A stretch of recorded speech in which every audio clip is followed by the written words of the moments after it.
എൻ്റെ ഇടവകയിൽ ആദ്യ കുർബാന സ്വീകരണത്തിൻ്റെ ക്ലാസ്സുകൾ നടക്കുകയാണ്.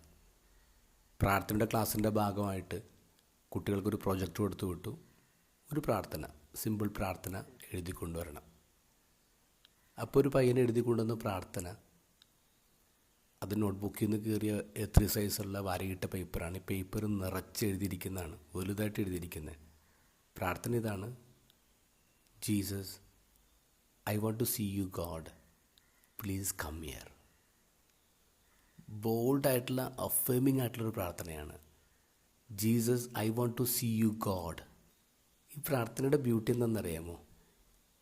ഇഫ് യു ആർ ഗോഡ് എന്നല്ല അവൻ എഴുതിയിരിക്കുന്നത്.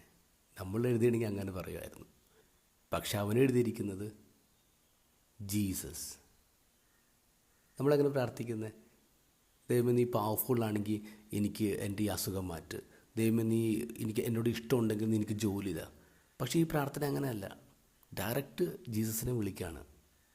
ഇന്നത്തെ ഗോസ്പലിൽ ഈശോയുടെ കൂടെ നടന്ന ഒരു കൂട്ടം യഹൂദർ, ഈശോയുടെ അത്ഭുതങ്ങൾ കണ്ടവർ, എന്നിട്ട് അവർ ചോദിക്കുകയാണ്, if you are the Messiah tell us plainly.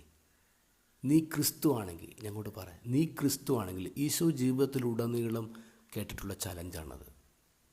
ടെംപ്റ്റേഷൻ്റെ സമയത്ത് സാത്താൻ പറഞ്ഞല്ലോ, നീ ദൈവപുത്രനാണെങ്കിൽ ഈ കല്ലുകൾ അപ്പമാക്കി മാറ്റ്. നീ ദൈവപുത്രനാണെങ്കിൽ ഗോപുരത്തിന് മുകളിൽ നിന്ന് ചാട്.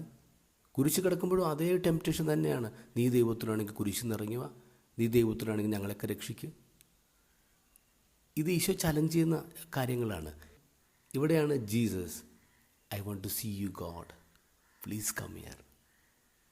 നമ്മുടെ പ്രാർത്ഥനകളിൽ നിന്ന് ഇഫ് എന്നുള്ള അങ്ങ് എടുത്തു കളയണം. ഇഫ് എടുത്തു കളയണം. Jesus, I want to see you God, please come.